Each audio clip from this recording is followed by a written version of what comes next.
Hi friends, in this video we'll study chapter number 9 Forest and Wildlife Resources of class 10th SS textbook GACB NCERT syllabus। दोस्तों इस video में हम 9वां part करेंगे forest and wild life resources. ये 10वीं कक्षा की SS text book में से है GACB NCERT syllabus.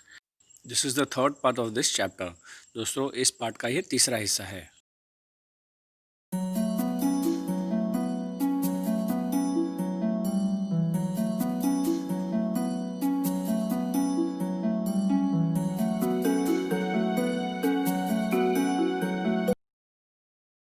Friends, in the first part of this chapter, we try to learn about the types of forest, how forests are different from private forest, state forest, and the details. And then we also looked into the deforestation, what are the causes of deforestation, how it is affecting the human life. In the second part of this chapter, we try to learn about how the number of few species of animals and birds are getting on the verge of extinction, and how it is also affecting our life.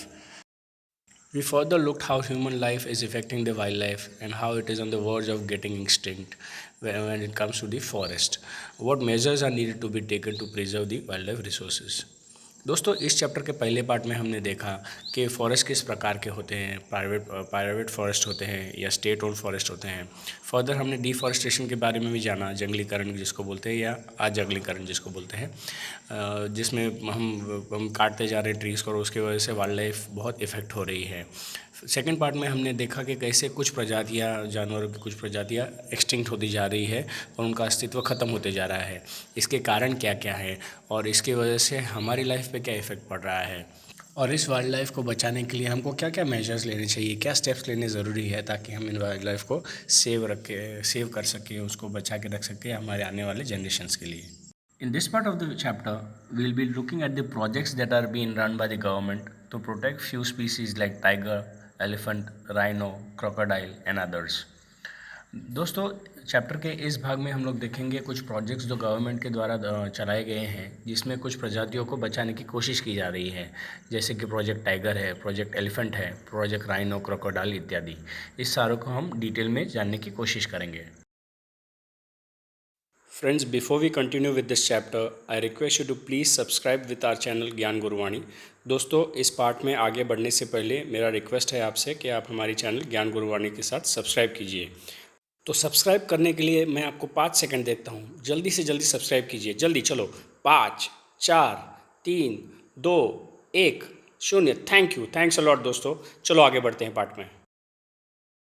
Ganga river dolphins, Platanista gangetica. This Ganga river dolphins found in river Ganga, Brahmaputra and Ganga is a freshwater species.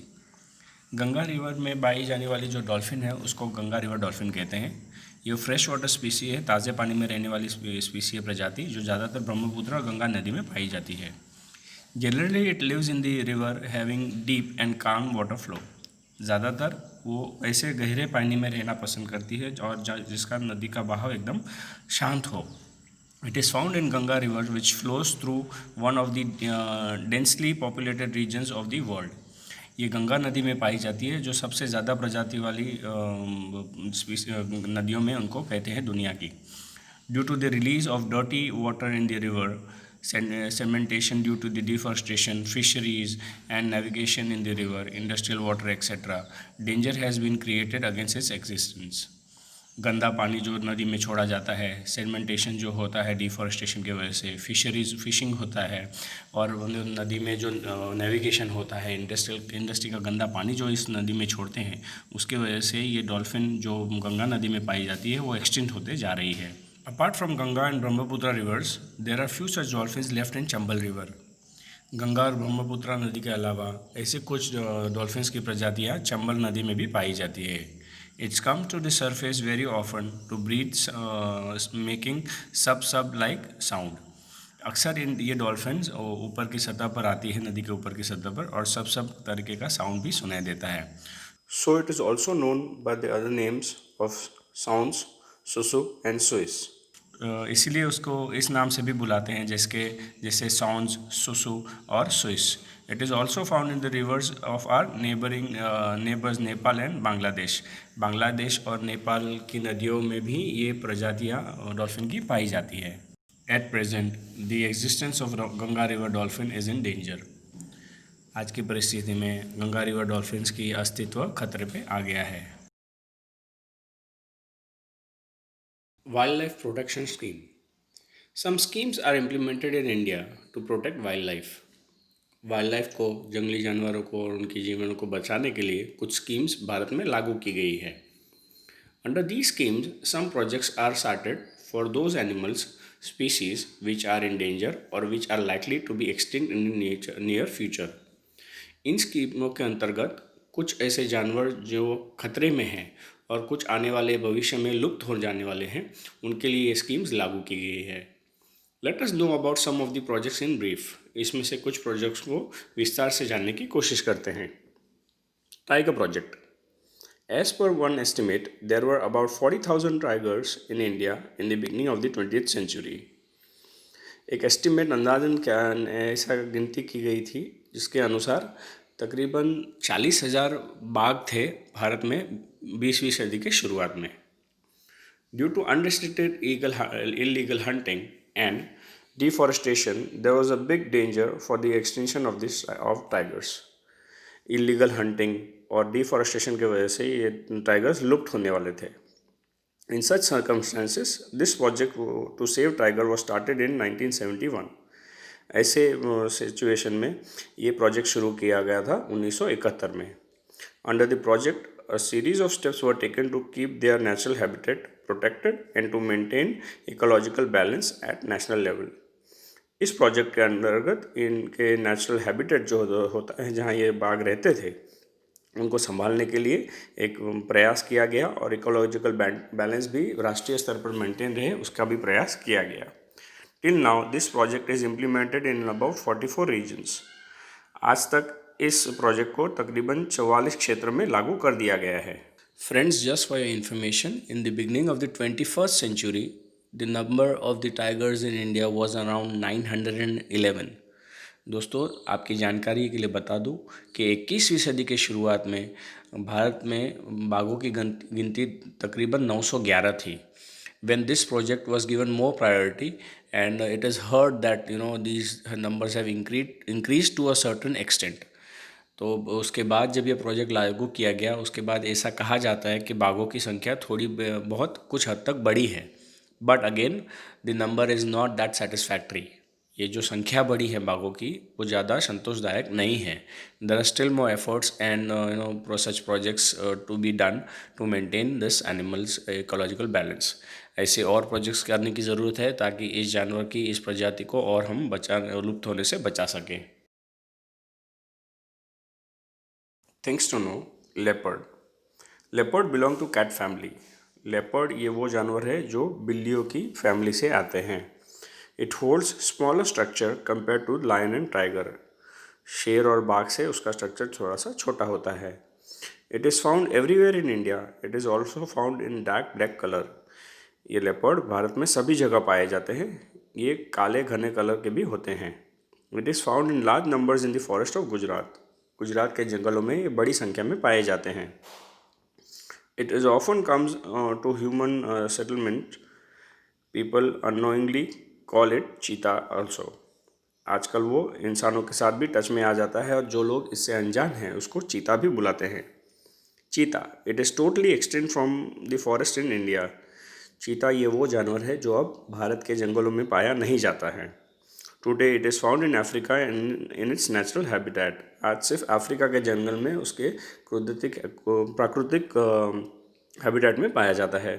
In India it is found in a captive state only, जू.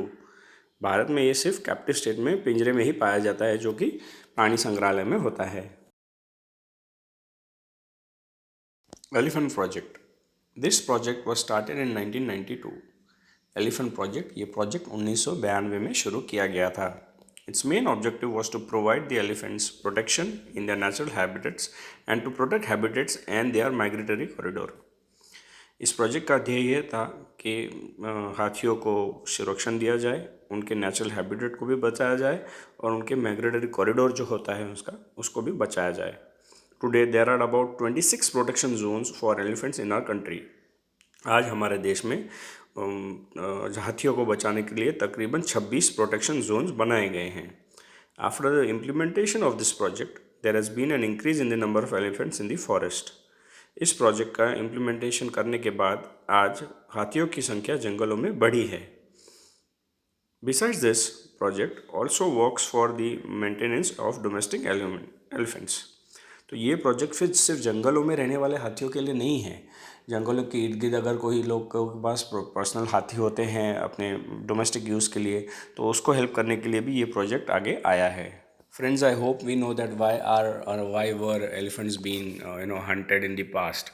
दोस्तों, मैं आशा करता हूँ कि आपको पता है कि हाथियों का शिकार क्यों होता था पहले, and it was morely because of this because of its tusk and the bones। ज़्यादातर इनका शिकार उनके दांतों के लिए और उनकी हड्डियों के लिए होता था, and mostly the tusk were very expensive in the international market. उनके जो हाथी के दांत थे बाहर वाले, ये इंटरनेशनल मार्केट में उनकी बहुत कीमत मिलती थी। But again this was illegal and a part of smuggling. Again ये सब गैर कानूनी था और स्मगलिंग का हिस्सा था। Rhino project. This project is started for the protection of one-horned rhino in India. Rhino project, ये प्रोजेक्ट भारत में एक सींग वाले राइनो को बचाने के लिए शुरू किया गया है। In India most of the rhinos are found in Assam state. Bharat में ज़्यादातर ये राइनोज आसाम राज्य में पाए जाते हैं। They are found in less numbers in Sundarbans of West Bengal. पश्चिमी बंगाल में कुछ कम संख्या में भी सुंदरबंस के जंगलों में ये पाए जाते हैं। According to the strategy of Rhino Vision 2020, an increase in the number of rhinos is targeted at 3000। Rhino vision 2020 की स्ट्रैटेजी के अनुसार राइनो की संख्या को टारगेट किया गया है तकरीबन 3000 की होनी चाहिए। Things to know, one horn rhino, it is seen in the marshy regions of Brahmaputra and Sundarbans. Brahmaputra की नदी के आसपास और सुंदरबन के जंगलों में ज़्यादातर ये राइनोस पाए जाते हैं। It is hunted for preparing medicine from its horns.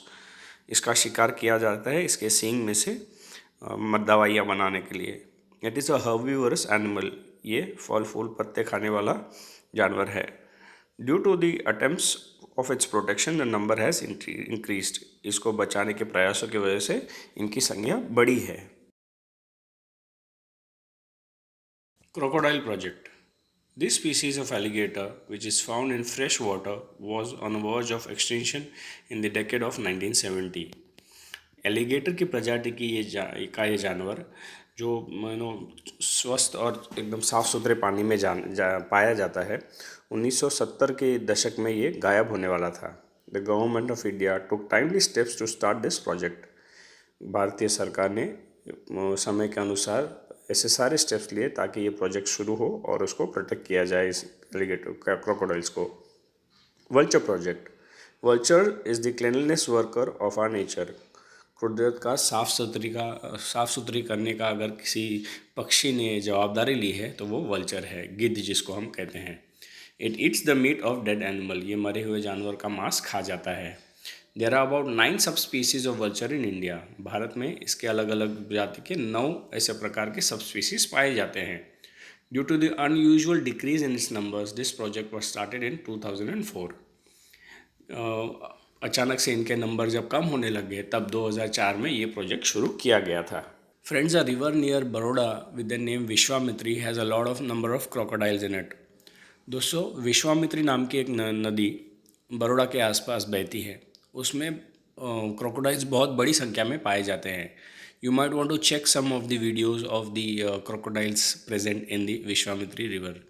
आप लोग कुछ वीडियोज़ अगर ढूंढने का प्रयास करोगे विश्वामित्री नदी का, तो बहुत इंटरेस्टिंग वीडियोज़ और शायद कुछ डेंजरस भी दिखाई देंगे, because the number of crocodiles जो पाए जाते हैं विश्वामित्री में वो ज़्यादा डरावने लगेंगे आपको। Friends, as far as the vulture is concerned, I'd like to tell you the importance of this bird that is there in the Parsi community। दोस्तों, पारसी धर्म में वल्चर्स का इम्पोर्टेंस क्या है ये थोड़ा जानने जैसा है। When a person expires in the Parsi community, he is taken to a well where where his or her body is kept open in that well so that the vultures come and eat it. दोस्तों, पारसी प्रजाति के अनुसार ऐसा सुनने में आया है, जब उनके धर्म में किसी की मृत्यु होती है तब उनके पार्थिव देह को लेकर एक कुएं में रखते हैं। वो कुआं भी उन्हीं का होता है जहाँ दूसरे लोगों को अलाउ नहीं करते हैं, और वहाँ उस कुएं में उनकी बॉडी को खुला छोड़ दिया जाता है ताकि ये गिद्ध आकर उसको खा जाए, उस बॉडी को। तो ये उनके प्रथा में, उनके धर्म के अनुसार एक स्टेप है जो किया जाता है, लेकिन गिद्ध के कम नंबर्स होने की वजह से उनको बहुत तकलीफ़ें झेलनी पड़ी है पारसी कम्युनिटी को। तो now you can imagine that if the number of vultures in India is going down, the number of time taken by the vultures to eat a body of a person takes a lot of time. So this again is a concern. Snow leopard project. This species, which is found at the altitude of 3000 meters in Himalayas, lives in snow only. Snow leopard project, ये प्रजाति जो तकरीबन 3000 metre की ऊंचाई में हिमालय के इर्द गिर्द रहती है, ये सिर्फ बर्फ में पाई जाती है। This project was started in 2000 with the purpose to increase its knowledge about the snow leopard amongst the local people, so the people would be aware to protect it. ये प्रोजेक्ट को 2000 के साल में शुरू किया गया था ताकि इनके जानकारी के बारे में और इनके बारे में वहाँ के लोकल लोगों को इसके बारे में जानकारी प्राप्त हो और वो उसके बारे में जागरूक हो। Besides these, other projects which are operational include the Kashmiri Hangul project, Red Panda project, Manipur Tamil project for the special species of deer found in Manipur, Ganga Dolphin project on Ganga Brahmaputra rivers. इसके अलावा और कई ऐसे project शुरू किए गए हैं, जैसे कि Kashmiri hangul project, red panda project, Manipur तमिल प्रोजेक्ट है जहां पर एक विशेष प्रजाति का हिरण पाया जाता है जो सिर्फ मणिपुर में ही होता है, और गंगा डॉल्फिन्स जो होते हैं जो गंगा ब्रह्मपुत्र नदियों में ही पाए जाते हैं। Friends, the third part of this chapter finishes over here.